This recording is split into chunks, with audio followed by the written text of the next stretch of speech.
본 방송에서 제공하는 투자 정보는 투자 판단에 대한 조언입니다. 방송에서 제공하는 주식의 가치, 가격 상승 및 가격 하락에 대해서는 방송사에서 보장하지 않습니다.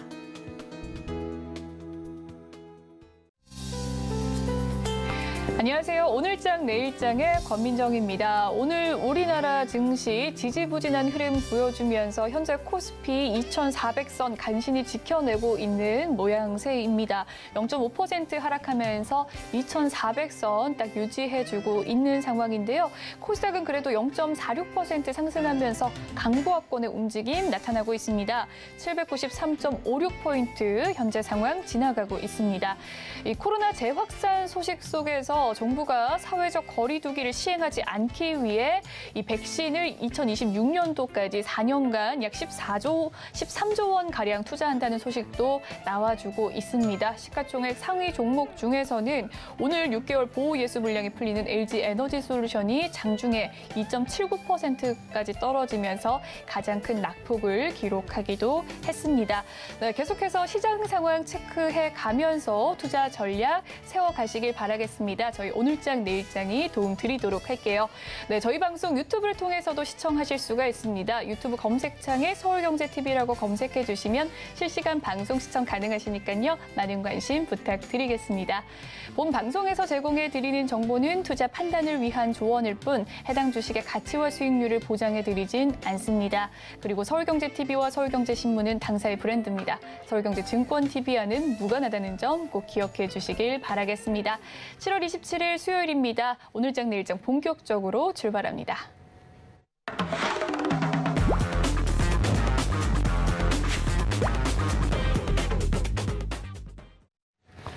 이 시각 보도본부 시간입니다. 증권부 최민정 기자와 함께합니다. 어서 오세요. 네, 안녕하세요.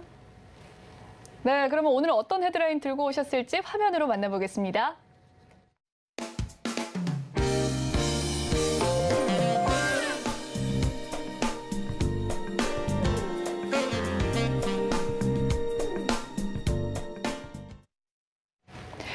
네, 내일 새벽이죠. FOMC 앞두고 있습니다. 시장의 예상대로 연준이 0.75bp 이 자이언트 스텝을 단행하게 되면 한미 기준금리가 2년 반 만에 역전되는 상황인데요. 국내 경제에는 어떤 영향을 미치게 될까요?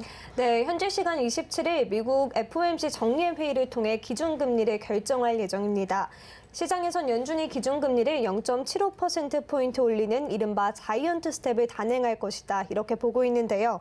이렇게 되면 미국 기준금리가 한국의 기준금리인 2.25%보다 높아진 2.25에서 2.50%가 되기 때문에 한미 기준금리 역전 현상이 발생될 수 있습니다. 한국의 기준금리가 미국보다 낮게 되면요. 외국인 투자 자금이 빠져나갈 가능성이 큰데요. 이렇게 되면 국내 주식, 채권 시장이 불리하게 작용될 수 있습니다. 외국인 투자자 입장에선 금리가 더 낮은 한국에서 투자하는 게 불리하다고 판단돼 국내 시장에서 돈을 회수하게 되는 겁니다.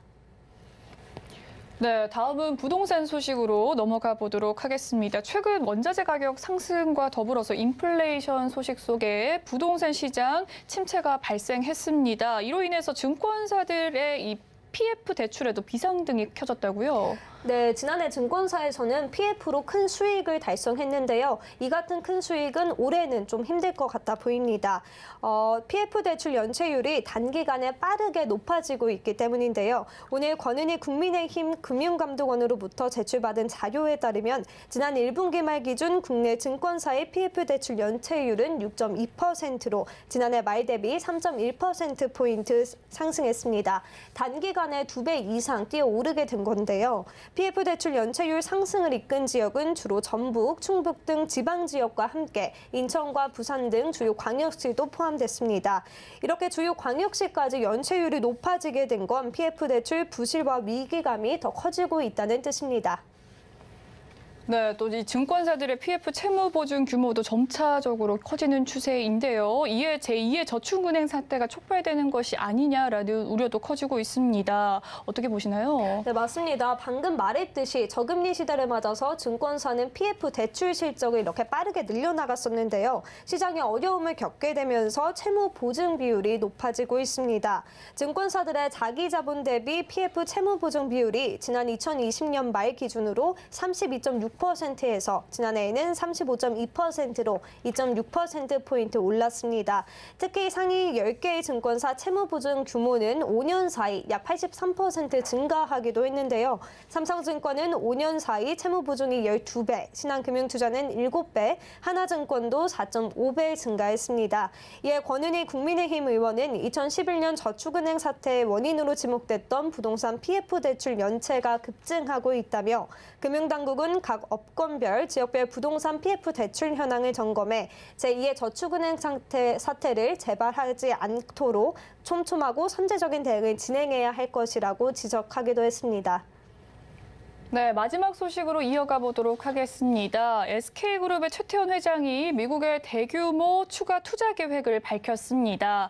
이번 투자를 두고 한미 양국의 대표적인 윈윈 경제 모델이라는 평가가 나오고 있다고요. 네, 이번 투자 소식으로 한국과 미국 두 나라 모두 웃게 될 전망인데요. SK그룹이 미국에서 반도체, 전기차 배터리, 그린 바이오 등 4대 핵심 성장 동력 분야에 220억 달러를 추가 투자하겠다고 발표했습니다. 우리 돈으로 따지면 약 29조 원어치에 해당하는 돈인데요. 시장에선 이번 투자를 두고 한미 양국이 수혜를 볼 것이다, 이렇게 보고 있습니다. SK그룹은 이번 대규모 대미 투자로 생산 거점을 확보하고 미 행정부는 일자리가 창출될 수 있도록 적극 지원하게 될 예정입니다. 바이든 대통령은 이번 SK 대미 투자가 미 핵심 산업 인프라와 공급망 강화에 기여할 것이라며 일자리 창출에도 도움이 된다고 보고 적극 지원할 것을 약속했습니다. 향후 한미 양측의 경제 협력에도 한층 가속화될 전망인데요.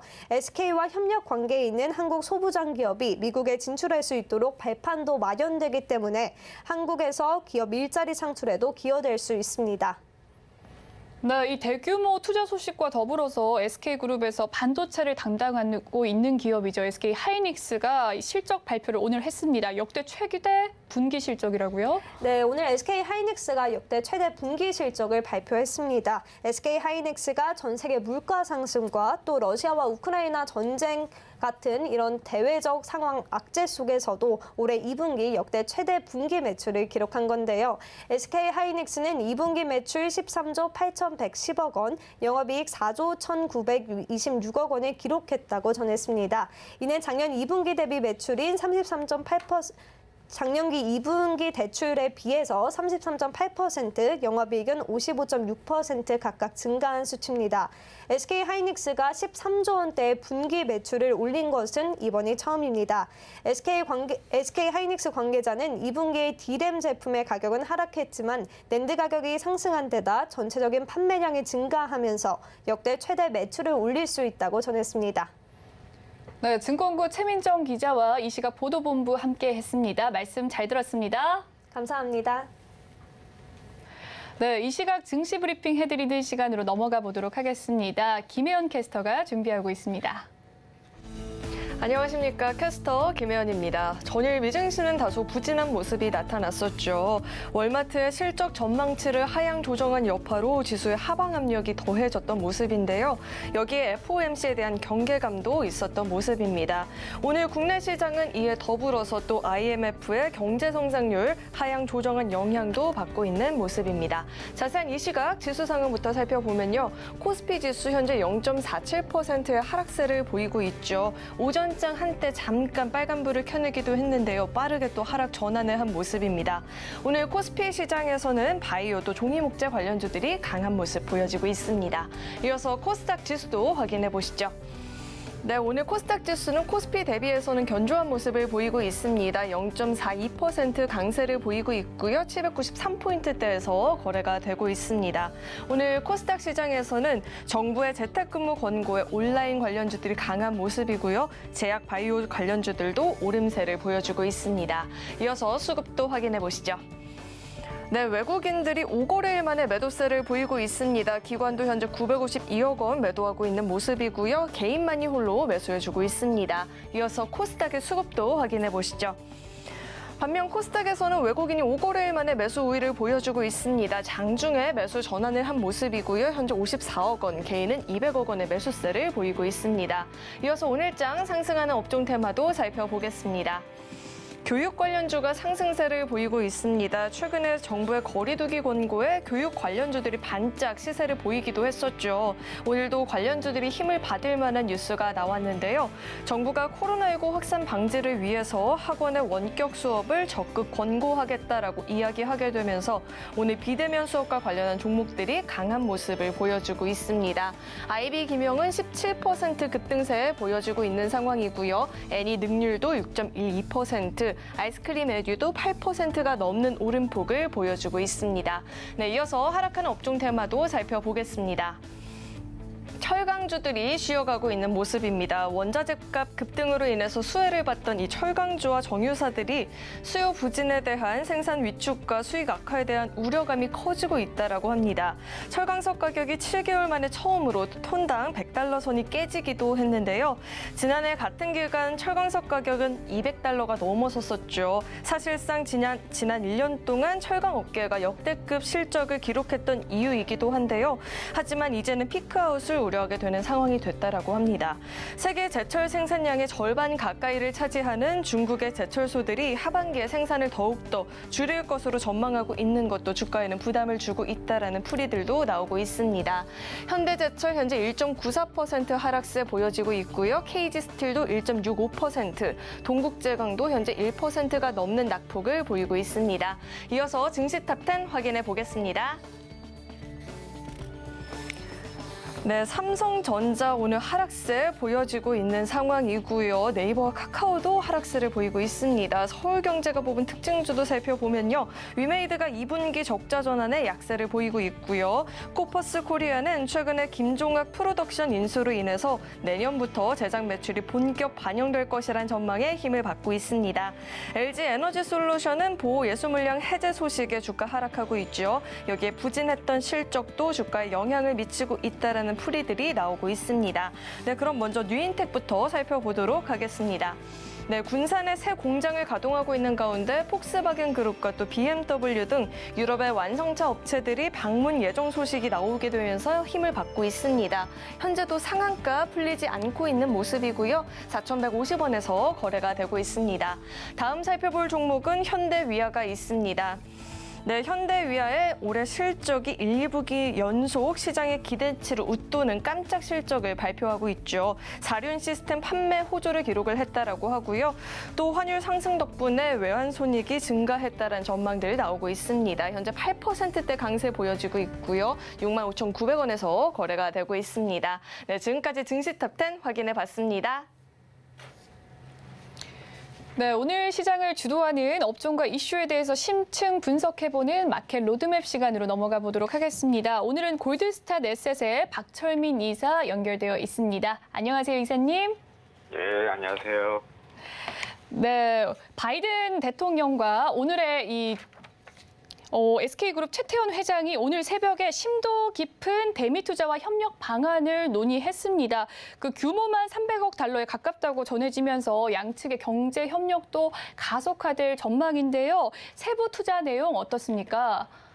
예, 저번에 그 현대차에 이어서 삼성이 이어서 SK도 이제 또 대규모 이제 미국에다가 투자를 좀 진행을 하는 소식이 전해졌습니다. SK그룹이 미국에 220억 달러의 그 규모의 투자를 한다고 공식 발표를 했고요. 그 조 바이든 미국 대통령과 화상 면담을 하면서 최종 결정을 했는데 이번 SK그룹이 단행하기로 한 220억 달러 규모의 신규 투자는 반도체, 전기차 성장 동력 분야에 집중되어 있습니다. 최근 발표한 전기차 배터리 분야 70억 달러 투자까지 고려를 한다면은 향후 대미 투자 규모는 모두 한 300억 정도, 약 300억 달러에 거의 달한다고 볼 수 있고요. 구체적으로 살펴보면은 이 가운데 150억 달러는 반도체, 그런 R&D 협력화, 메모리 반도체, 첨단 패키징 재료 시설 등 어떤 반도체 생태계 강화에 투자를 좀 하고 또 세포 유전자 치료 바이오 분야에 20억 달러, 첨단 소형 원자로 등 그린 에너지 분야에 50억 달러의 신규 투자가 단행될 예정입니다. 그리고 추가적으로 한 70억 달러의 그런 2차 전지 배터리 관련된 또 분야가 있고요. 그래서 총 이번에 220억 달러 그리고 배터리 70억 달러까지 하면은 전체적으로 300억 달러 미국 투자가 좀 진행이 될 거라 보고요.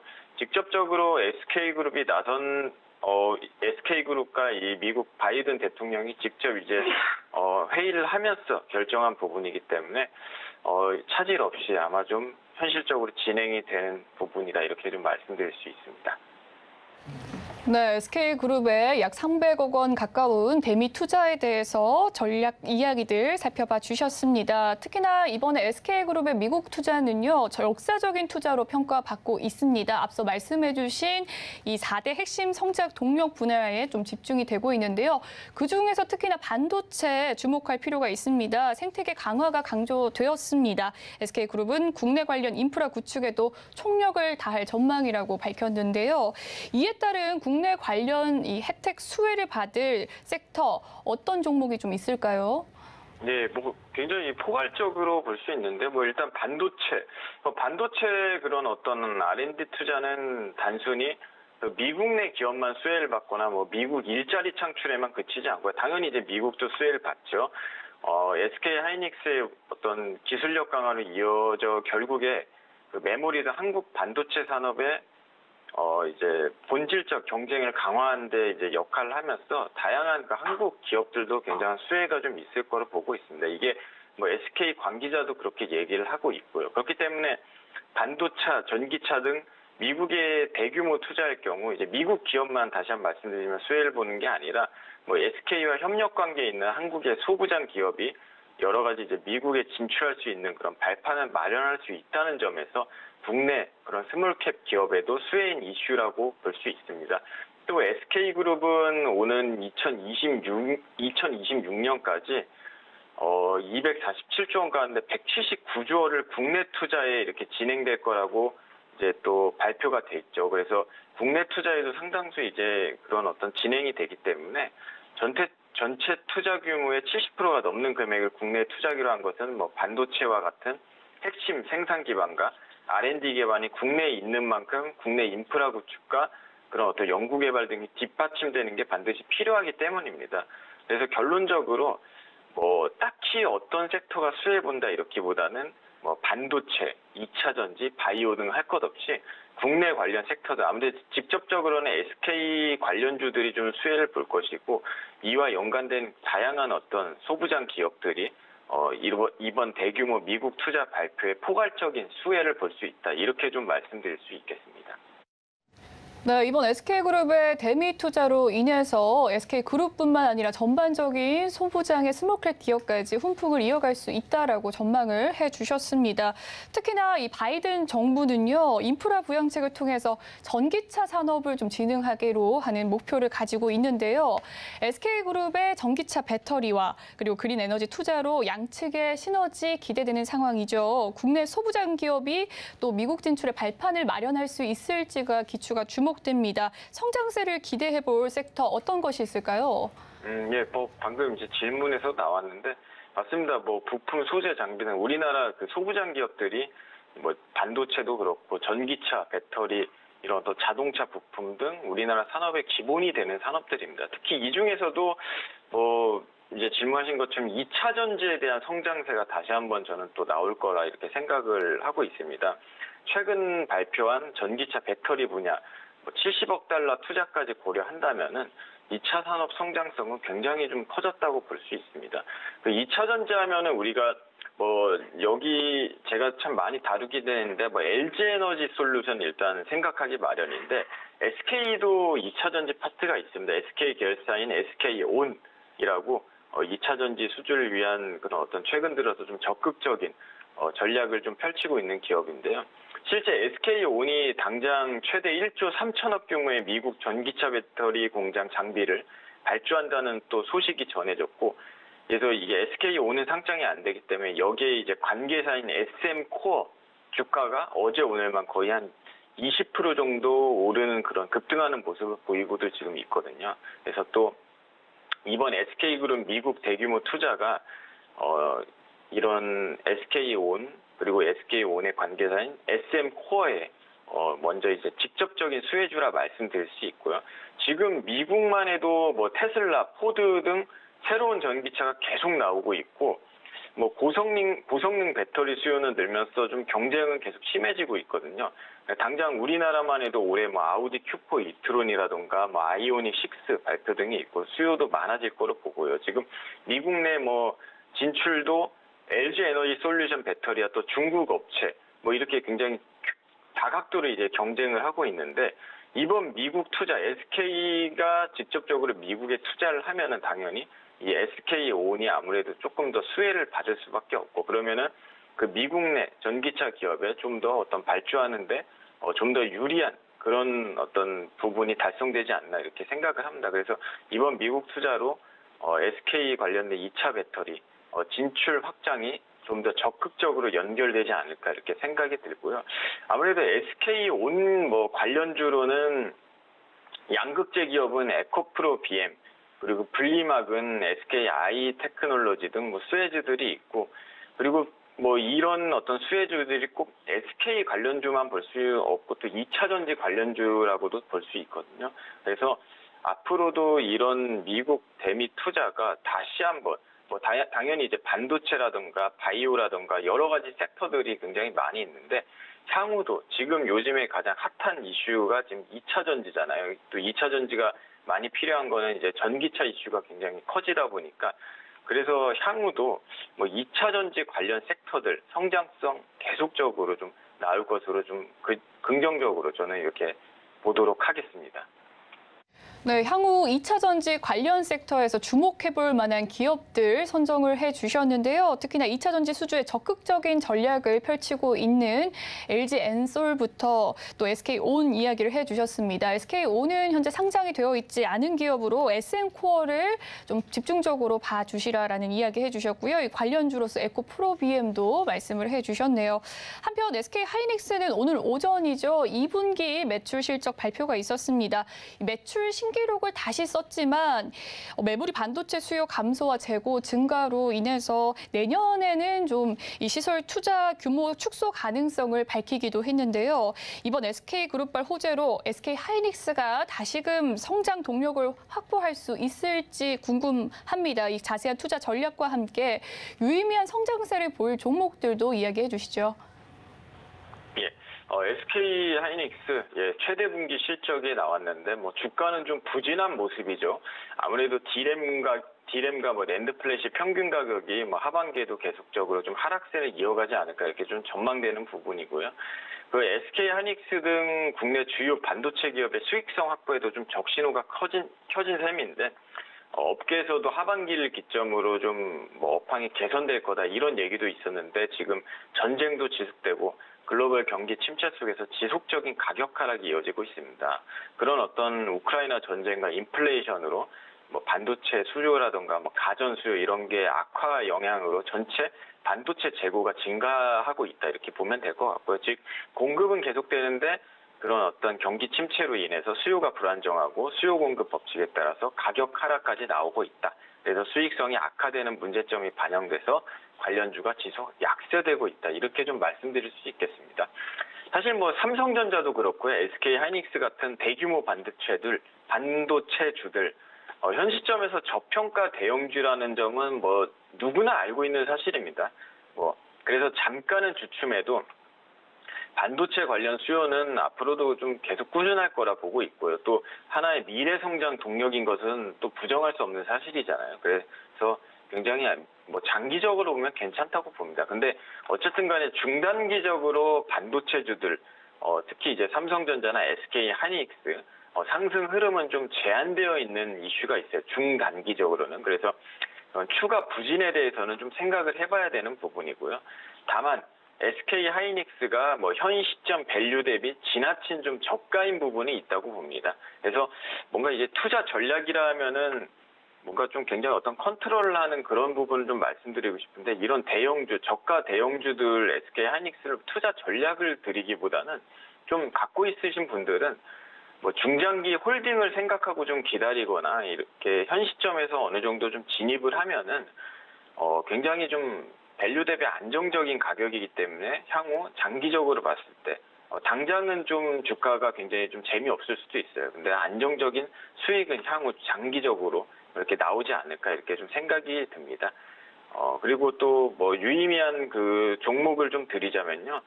아까도 말씀드린 SM코어, SK 계열사죠. 그래서 직접적 수혜를 받을 수 있는 SM코어를 저는 드리도록 하겠습니다. 오히려 2차전지 제조사인 SK온과 지분관계를 통한 이런 어떤 직접적 시너지 효과가 기대되기도 하고, 또 SK그룹의 전사적 지원을 통한 스마트 팩토리 수혜주죠. 요즘에 뭐 굉장히 공장도 2차전지 관련 설비도 그렇고 스마트 팩토리가 또 이제 대세잖아요, 앞으로. 그래서 그런 수혜주이기도 하고, 성장성 및 안정성 대비 지나친 주가가 저점으로 형성돼 있다는 점이 매력적인 포인트로 잡아서 이런 어떤 탑픽 종목으로 또 드리도록 하겠습니다.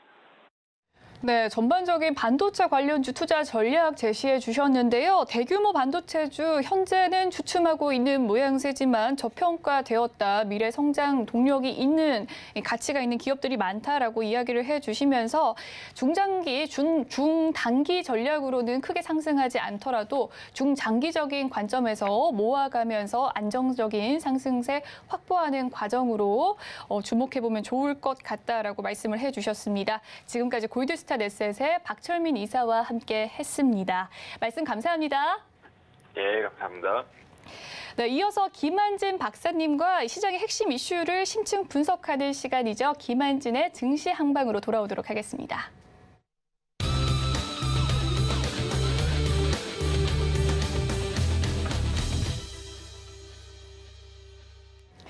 시장을 주도하는 이 시장의 글로벌 이슈를 심층 분석하고 투자의 방향성을 세우는 증시 한방 시간입니다. 오늘은 김한진 이코노미스트 자리에 계십니다. 안녕하세요. 네, 안녕하세요. 네, 이번 주 굉장히 중요한 이벤트 대거 몰려 있습니다. 어제 한은이 2분기 GDP 성장률 이 속보치를 발표했고요. 오늘 국내 인플레이션이 4.7%로 사상 최고치 기록했습니다. 또 미국의 FOMC 현재 진행 중입니다. 내일 새벽에 발표가 될 예정인데 우리나라 증시 중요한 변곡점에 놓여 있다고 해도 과언이 아닐 텐데요. 이 쟁점은 성장률 둔화와 이 경기 침체 확률의 확인 그리고 금리 인상의 규모 여파일 것 같습니다. 김한진 박사님과 자세한 이야기 나눠보도록 할 텐데요. 먼저 어제 발표된 국내 2분기 GDP부터 살펴보도록 할게요. 예상치를 먼저 상회하면서 시장 방어에 성공을 했는데요. 이 세부 내용을 보면 민간 소비가 버텨줬다라는 이야기들이 있습니다. 8분기 연속 성장세를 보이고 있는데 이번 발표 어떻게 평가하십니까? 네, 그 코로나가 한창 유행하던 2020년 3분기부터 8분기 연속 성장을 이어가고 있고요. 예상치가 2분기 성장률이 2.6%인데 결과치는 2.9% 나왔습니다. 전분기 대비로는 0.7% 좀 상승했고요. 조금 뭐 헷갈리는 부분이 좀 많습니다. 좀 쉽게 말씀드리면 시험은 잘 보지 못한 것 같은데 성적은 잘 나왔다. 뭐 이제 그런 느낌이고요. 네. 내수 기여도가 전체적으로 낮았음에도 불구하고 그래도 민간 소비 때문에 좀 성장률이 잘 나왔다. 그리고 순수출이 어쨌든 예상보다는 좋게 나왔다. 0.8% 증가할 것으로 예상됐는데 1%대 초중반 이렇게 나왔거든요. 그런데 뭐 어쨌든 종합적으로 보면 앞으로가 문제인데 내수가 조금 신뢰할 수 있느냐? 그리고 세계 경기가 조금 약화되고 있는 추세에서 순수출이 3분기, 4분기에도 하반기에도 조금 호조세를 이어갈 수 있느냐? 뭐 이런 부분에 대한 퀘스천은 많이 남는 2분기 실적이었습니다. 성장이었습니다.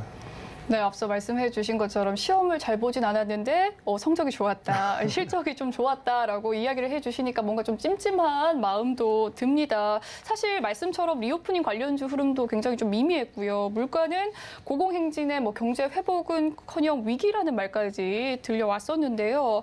이 민간 소비의 견조함은 어떤 의미로 해석을 해야 될까요? 네, 지금 민간 소비는 어쨌든 사회적 거리두기가 해제되면서 준내구재, 의류라든지 신발, 이런 소매 매출이 굉장히 좋았고요. 그리고 예상했지만 역시 서비스, 식음료 이런 사람들이 대면 활동이 조금 많아지면서 이런 부분들이 성장률을 좀 이끌었다라고 이제 정리할 수 있겠습니다. 그런데 지적해 주셨지만 주가랑 조금 이렇게 매칭이 안 되는 부분은 GDP는 사실은 지난 그 실적이지 않습니까? 한참 지난 실적이기 때문에 지금 3분기를 한참 달리고 있는 현 시점에서는 사실은 시장의 시선은 지난 2분기 GDP 성적표보다는 3분기, 4분기 혹은 내년까지 이렇게 조금 앞당겨 이렇게 반영하는 속성이 있기 때문에 이 좀 전에 말씀드린 대로 소비 지출이 조금 지속될 수 있는지에 대한 물가가 많이 올라 있기 때문에 특히 지금 최근에 5% 이상 상승한 물가가 전체 소매 품목의 절반 이상을 차지하고 있어요. 그러니까 2분기까지는 아직 인플레이션이 소비자들이 지갑을 닫는데 영향을 못 줬지만 하반기 3분기부터는 본격적으로 이 물가 상승이 소비에 좀 저항을 불러일으킬 수밖에 없지 않느냐? 이런 측면에서 조금 우려가 되는 그런 상황입니다. 네, 말씀을 해주신 바로는 소비자들이 현재는 이제 지갑을 닫진 않고 있지만 계속해서 물가가 상승을 하기 때문에 3, 4분기에는 닫을 수도 있다라는 전망이신 거죠. 네, 앞서 IMF는 한국의 경제 전망을 좀 낮춘 바가 있습니다. 한해는 나머지 3, 4분기에 각각 0.2%, 0.3% 성장률 기록하면 올해 목표치 달성 가능하다라는 이야기 나오고 있는데 올해 연간 성장률 목표치는 좀 달성이 가능할까요? 네, 지금 2.7% 성장을 하는 제시하고 있지만 엊그제 나온 IMF 한국경제 전망도 2.3%로 한은의 전망치보다는 훨씬 좀 낮은 편이고요. 제 생각에는 객관적으로 말씀드리면 성장률 2% 달성은 좀 버겁다, 결론적으로. 네. 그래서 하반기에 성장률이 좀 급감할 가능성을 배제할 수 없고, 물론 이제 하반기 성장률이 급감하기 때문에 주가가 이제부터 빠져야 된다 이런 말씀을 드리는 건 아니고요. 주가는 어느 정도 이제 그 정도도 좀 반영하고 있지 않나 이렇게 추정할 수가 있겠고요. 아무튼 팩트 체크를 하자면 성장률 2% 달성이 녹록치 않은 것은 사실이다. 앞서도 말씀드렸듯이 세계 교육이 특히 중국 성장률을 IMF도 4.4에서 3.3%로 낮췄어요. 네. 그리고 미국 경제 성장률도 굉장히 많이 낮췄고요. 맞습니다. 그래서 G2의 성장률이 이렇게 하반기에 특히 상반기보다는 하반기에 더 둔화되면 우리나라 수출이 좀 어쨌든 고전을 할 수밖에 없고요. 내수도 앞서 말씀드린 것처럼 소비자들이 좀 필수 소비자에 대해서는 그래도 소비 지출을 급격하게 줄이진 않겠지만 가전이라든지 자동차 이런 내구재 그리고 의류라든지 신발 같은 준내구재도 서서히 조금 줄이지 않을까 이렇게 생각이 되기 때문에 수출 내수 약간 동반 부진 이런 것 그런 상황을 배제할 수 없겠습니다. 네, 그렇군요. 한은은 올해 2.7%를 전망했고 IMF는 2.3% 전망을 했는데 이 2% 채우기도 버겁다, 쉽지 않을 것이다라고 예측을 해주셨네요. 다만 GDP 발표를 앞둔 미국 상황은 좀 다릅니다. 앞서 말씀해주신 것처럼 마이너스 성장 가능성도 제기가 되는데요. 현재 연은의 이 성장률 전망 모델인 GDP 나우와 월스트리트 저널의 이코노미스트들의 견해가 다소 엇갈리는 추세입니다. 침체와 성장, 박사님께서는 어느 쪽에 조금 더 기울인 상황일까요? 네. 침체는 불가피한데 이번 2분기 미국 GDP 성장률도 소폭 플러스 내진 아마 소폭 마이너스, 그러니까 0%에서 그리 멀지 않은 성장률로 조금 왔다 갔다 하게 지금 전망이 되고 있거든요. 2분기는 어쨌든 뭐 플러스 마이너스 0.5% 정도에서 제로에 가까운 성장률을 보이지 않을까 이렇게 지금 컨센서스가 형성이 돼 있고요. 근데 이제 그 다음에 이제 발표되는 성장률이 어떻게 될 건지 그리고 이번이 이제 속보치거든요. 네. 그래서 다달이 이제 매달 이제 하순에 잠정치와 이제 또 확정치가 나옵니다. 그래서 이제 수정이 될 가능성도 좀 있고요. 아무튼 뭐 지금 경기 침체 폭과 기간에 대한 논쟁은 2분기 GDP 결과치를 이제 받아보면서 성적표를 받아보면서 아마 많은 분석가들이 여러 의견을 내놓을 것 같습니다. 결론은 조금 하반기에 어쨌든 기술적 침체, 두 분기 마이너스 침체 가능성은 조금 높아지고 있다라고 생각을 합니다. 침체에 조금 더 기울인 상황인 거라는 거죠. 일단 미국의 2분기 성장이 0%에서 0.5% 내다보고 있고 제로 성장 부근으로 좀 전망을 해주신 이 편인데 미국은 또 1분기 이미 역성장을 기록한 바가 있거든요. 2분기 역시 좀 비슷한 상황이라면 이 기술적인 경기 침체 국면이라고 판단을 해야 할까요? 글로벌 경제 타격은 어떻게 보십니까? 근데 그 2분기 성적표까지는 글로벌 경제 타격은 아닐 것 같고요. 3분기부터 진행되는 경기 침체는 조금씩 바닥을 더 이렇게 내려가는 바닥으로 내려가는 이제 성장률 조금 더 깊은 경기 침체로 이제 향할 것으로 예상이 되기 때문에 세계 경제에 좀 부담을 줄 것 같습니다. 왜냐하면 지금 미국이 글로벌 경제의 우등생이거든요. 그리고 선진국 중에서는 유로존이 이제 조금 공부를 못하는 지역이고요. 열등생이고요. 네. 그리고 이머징이 미국이 어려우면 이머징은 훨씬 더 어렵습니다. 지금 중국의 성장률 3.3% IMF의 전망에서도 확인할 수 있듯이 미국 경제가 둔화돼서 세계 교육이 둔화되기 때문에 수출로 먹고 사는 신흥국 전반이 조금 고전하는 하반기가 될 가능성이 있기 때문에 이 부분이 좀 전 세계 경기 충격을 좀 불러일으킬 가능성은 배제할 수 없고요.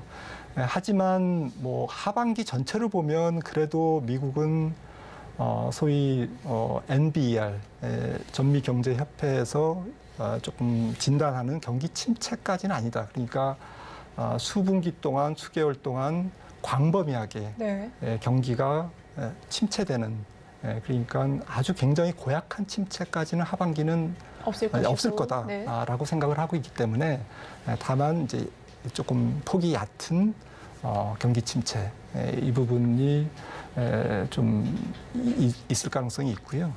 어쨌든 뭐 미국의 추가 경기 침체 여부는 뭐 내년도 상반기에 또 이제 다시 또 확인해 봐야 되겠죠. 네, 일단은 기술적인 침체는 유력한 상황이고 이 폭과 기간이 굉장히 또 중요한 부분일 것 같습니다. 길어질지 짧아질지 귀추가 또 주목되는 상황이네요. 한편 현재 진행 중인 FOMC 경우에는 최근 주요 지표 토대로 종합해 봤을 때 자이언트 스텝 기정사실화된 상황입니다. FOMC 이후에 한미 금리 역전이 좀 점쳐지는데요. 증시 자금 이탈 우려하는 목소리 높습니다. 어떻게 될까요? 네, 지금 뭐 미국과 한국의 연말까지의 통화정책 경로를 예상해 본다면 아마도 미국은 3.5 정도, 뭐 만약에 9월에 자이언트 스텝을 또 밟으면 뭐 3.75가 되겠습니다만 한국은행은 뭐 베이비 스텝을 밟을 게 거의 확실하기 때문에 앞으로 남은 연말까지의 3번의 통화정책 회의에서 그러면 3.0%의 기준금리가 유력하거든요. 그러면 결론적으로 미국과 한국의 기준금리 차이는 뭐 최소 0.5%포인트, 조금 많이 벌어지면 0.75%포인트 이렇게 되기 때문에 좀 우려가 되는데 다만 앞서도 말씀드렸듯이 올해까지는 그래도 우리나라 경제 성장률이 예상보다는 낮지만 그래도 본격적인 경기 침체는 아니라는 측면에서 한미 금리 차 역전에 따른 뭐 자금 이탈 문제라든지 이 부분은 뭐 내년에 숙제로 좀 넘어갈 가능성이 있다는 겁니다. 그래서 올해까지는 한 0.5에서 0.75%포인트 차이의 금리 차가 외국인 자금의 심각한 이탈로 이어지지는 않을 것 같고요. 네. 왜냐하면 과거에 이제 0.5에서 0.9 정도의 금리 차이는 우리나라가 조금 버티는 역량을 갖고 있었음이 이제 입증됐고요. 이제 더 큰 경기 침체가 만약에 금리 차 역전과 같이 만난다면 그거는 이제 내년 상반기 가능성이 있는 거거든요. 그렇다면 그것은 그때는 이제 좀 자본 유출이 조금 더 커질 수는 있지만 올해는 뭐 이 정도에서 버티지 않을까 이렇게 생각을 합니다. 네, 일단 FOMC 회의가 지금 0.75%, 이 75bp가 예상되는데 이 정도로는 아직 외국인 자금이 크게 이탈하지는 않을 것이다라고 내다보셨군요. 예, 이렇게 글로벌 증시 동향 점검 확인해 봤고요. 계속해서 8월 투자 방향에 대해서 살펴보도록 하겠습니다. 미국의 경제 전문가들은 이번 주가 올 하반기 이 미국 증시의 향방을 결정짓는 핵심적인 주간이 될 것이라고 관측하고 있습니다. 보다 세부적인 투자 전략 함께 세워나가 보도록 할 텐데요. 국내 시장의 경우 오늘도 그렇고 이 코로나19 시장이 계속해서 커지고 있습니다. 외국인 행보도 주목해 볼 필요가 있겠는데요. 최근에 7월 중순부터 외국인이 계속해서 매수세에 들어오면서 증시 끌어올린 만큼 그 이후의 행보에도 관심 모아지고 있는데 외국인의 투자 행보는 어떻게 전망하십니까? 네, 외국인이 7월 중에는 좀 깜짝 순매수를 했죠. 네. 한 1조 7천억 정도 순매수를 했고 특히 반도체 삼성전자, SK하이닉스, 특히 삼성전자 5,400억을 순매수했습니다. 그래서 삼성전자가 조금 주가가 많이 떨어졌기 때문에 매수 세력이 좀 들어온 것 같고요. 하지만 전체적으로 환율 시장이 이제 앞으로 어떻게 될 건지에 따라서 외국인들의 수급이 좀 결정될 것 같은데 좀 아이러니하게도 사실은 뭐 지난 1년간의 환율 시장의 동향을 보면 우리나라 환율도 유로화 정도만큼 떨어졌거든요. 물론 유로존은 금리를 안 올렸고 우리는 8월부터 작년 8월부터 금리를 올렸습니다만 아무튼 우리나라 비기축 통화국인 한국 원달러가 그래도 선방했다. 많이 환율이 절하되긴 했지만 이렇게 생각을 합니다. 그래서 결론적으로는 8월 달에 외국인들이 살려면 달러가 안정돼야 될 것 같아요.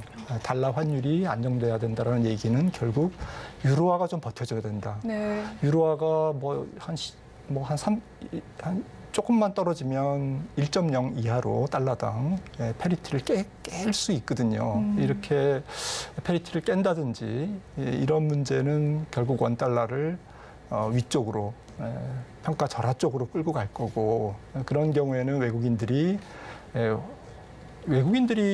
한국 주식을 살 때는 네. 환율의 레벨보다는 방향성을 더 보는 것 같아요.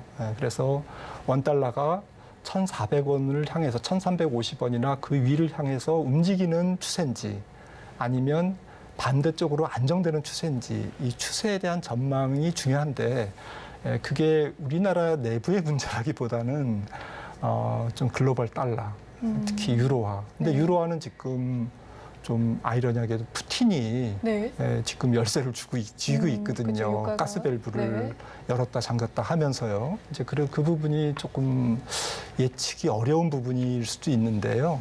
아무튼 저는 8월 달에 외국인들이 조금 살 것 같아요. 왜냐하면 지금 유로화가 너무 많이 떨어져 있어서 좀 반발 매수세가 들어와 있고 반대로 달러는 너무 강하게 달려왔기 때문에 슈퍼달러로, 강달러로 조금 차익 실현 욕구가 있지 않을까, 기술적으로. 그래서 8월 달에는 환율 시장이 숨고르기를 보이면서 원달러도 조금 아래쪽으로 눌리면서 외국인들이 살짝 기술적인 매매를 할 수 있지 않을까? 그래서 8월 달은 외국인 수급을 좀 좋게 보고 싶습니다. 네, 8월의 수급 상황, 외국인의 수급 향방에 대해서 살펴봤습니다. 전반적으로 달러화의 안정화가 관건인 것 같고요. 가격보다는 방향성이 더 중요하다라는 말씀해 주셨습니다. 그래도 기술적인 반등세로서 차익 매물을 실현하기 위해서 외국인의 수급 8월에는 소폭 들어올 것 같다라고 예측을 해 주셨네요.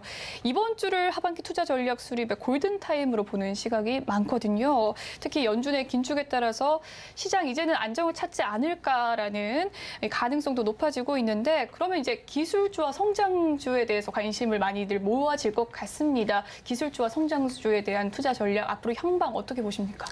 네, 싼 기술주나 뭐 PR이 낮은 그리고 싼 뭐 PR이 낮은 성장주는 저점 매수 구간에 들어와 있다고는 생각이 되는데 조금 상승 종목 수가 그렇게 많지는 않을 것 같아요. 국내 증시나 해외 증시나요. 그 이유는 앞으로 발표되는 지금 2분기 실적 시즌이 진행되고 있습니다만은 2분기 실적 시즌에서도 상당히 고전을 면치 못하는 기술주들이 많을 거고 또 하반기에 3, 4분기도 마찬가지일 거기 때문에 굉장히 뭐 조금 주가 부침이 크고 변동성이 크다는 얘기죠.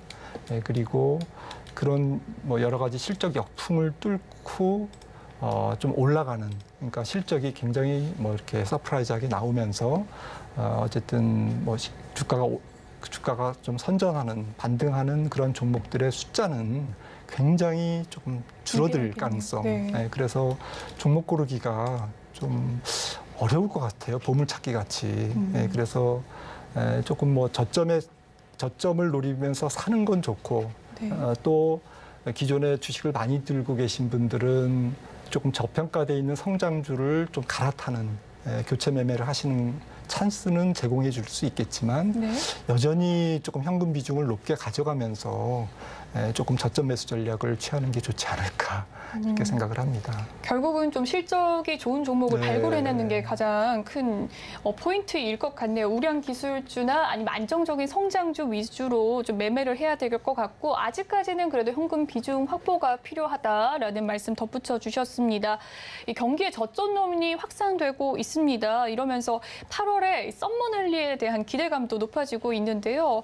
과연 이 연초에 증권가의 전망처럼 국내 증시가 상저하고의 양상으로 좀 보일 수 있을지, 이 변곡점으로 작용하게 될지 투자 전략 또 한번 제시해 주시죠. 네, 두 가지 요건이 충족되면 아마 썸머랠리가 가능할 텐데 아마 3분기 실적이 좋게 나오면 네. 저거되는 랠리가 있겠지만 좀 3분기 랠리가 아주 화끈하게 서프라이즈 보이기는 현재로서는 조금 불투명하고 두 번째는 연준이 이제 이번 7월 오늘 밤이죠. 오늘 네. 밤에 나오는 7월 75bp 인상이 마지막 금리 인상일 경우에는 썸머 랠리가 가능한데 이런 부분도 조금 불확실하죠. 9월 달에 한 번 더 어쨌든 연말까지는 더 올릴 가능성이 있기 때문에 이런 두 가지 점 때문에 썸머 랠리의 폭은 있더라도 제한적일 거다.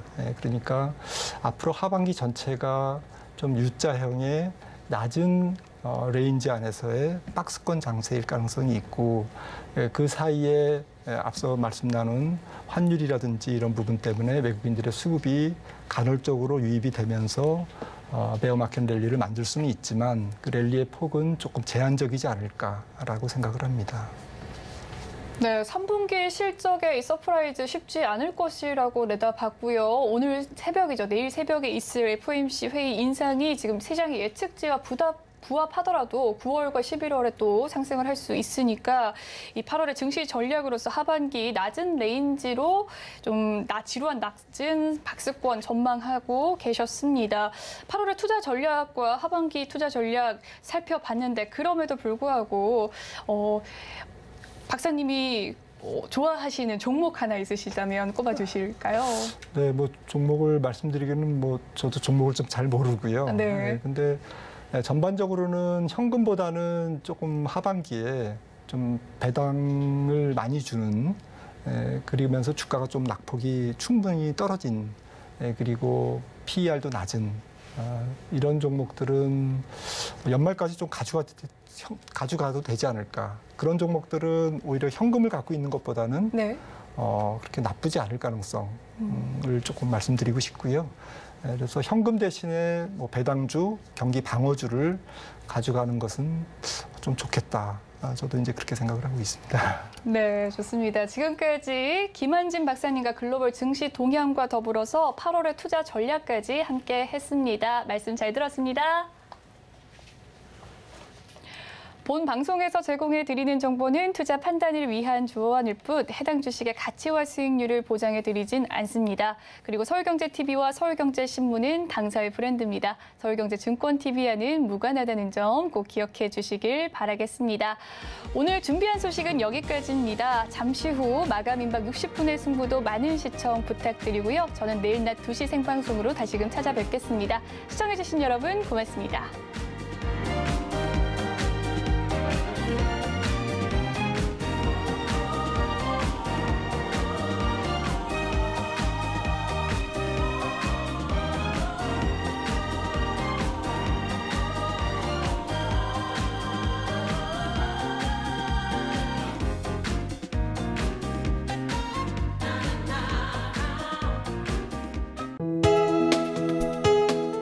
본 방송에서 제공하는 투자 정보는 투자 판단에 대한 조언입니다. 방송에서 제공하는 주식의 가치, 가격 상승 및 가격 하락에 대해서는 방송사에서 보장하지 않습니다.